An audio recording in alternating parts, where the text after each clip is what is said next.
15 કૌંસમાં y minus 4 minus 2 કૌંસમાં y minus 9 plus 5 કૌંસમાં y plus 6 equals to 0.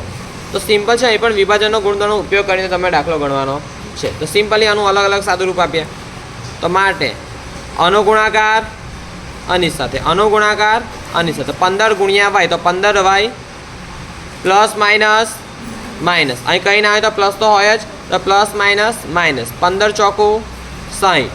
Simply હવે બીજો રાખો, આ બીજી પદ માઇનસ 2 ગુણ્યા y તો 2y માઇનસ માઇનસ પ્લસ 2 નવા 18 plus 5y plus plus plus 5 છંગા 30 બરાબર 0. માટે ચલ ચલ કઈ બાજુ? ડાબી બાજુ. તો 15y એક બાજુ લઈ લે ચલને ડાબી બાજુ, માઇનસ 2y પ્લસ 5y વધ્યું શું?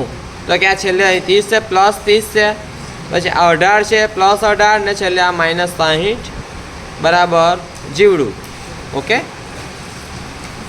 15y ના 15y બેઠા રહેવા દે, માઇનસ પ્લસ માઇનસ, મોટા પદનું નિશાની શું છે? Plus, minus plus minus. તો 5y માંથી 2y જાય તો કેટલા y વધે? 3y પ્લસ 30, 30 ને 1 18, 30 ને 18 તો 48 થાય ને, તો 48 લખી કાઢજો ડાયરેક્ટ જ, માઇનસ 60 બરાબર 0. જો બકા આને તમે જેવી રીતે સાદુરૂપ આપો ને તેવી રીતે આપી શકો છો. હા, એવું નહીં કે તમે આ જ કરો, જેમ કે 30 વત્તા 18 માઇનસ 60, જેમ કે આપણે અહીં કરીએ 30 વત્તા 18 માઇનસ 60. તો પહેલાં તમે આ બંનેનું સાદુરૂપ આપો તો એ કોઈ વાંધો નહીં. હા, જેમ કે 30 વત્તા 18, 30 વત્તા 18 નહીં કરો, ડાયરેક્ટ 30 ને સાઈડ પર રાખીએ. પ્લસ માઇનસ, મોટા પદની નિશાની શું છે? મોટા પદની નિશાની શું છે? મોટું પદ. બકા જે વસ્તુ મોટું હોય ને, જે સંખ્યા મોટી હોય તેને મોટી પદ કહેવાશે, બરાબર. તો આ માઇનસ અહીં લખી દેવાના. હવે પ્લસ માઇનસ 60માંથી 18 બાદ કરવાના. પ્લસ માઇનસ માઇનસ એટલે 60 માંથી કેટલા બાદ કરવાના? 18. તો 60માંથી 18 જાય તો કેટલા વધે?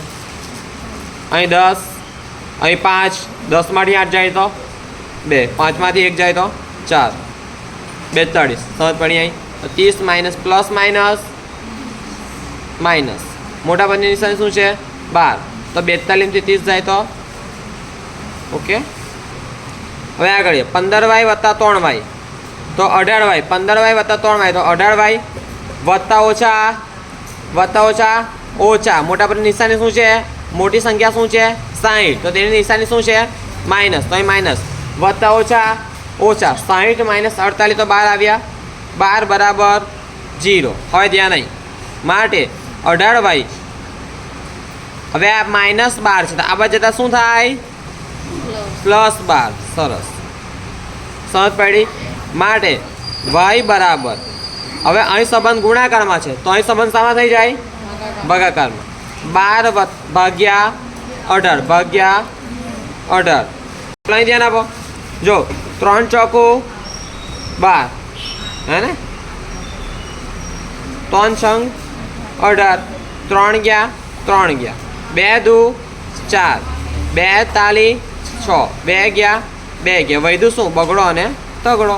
માટે y બરાબર 2/3. અને તમે એમ બી કરી શકો, 12 ભાગ્યા 18 છે ને એમ પણ કરી શકો. દેખો 6 દુ 12, 6 તાલી 18, 6 ગયા 6 ગયા, તો વધ્યું 2/3.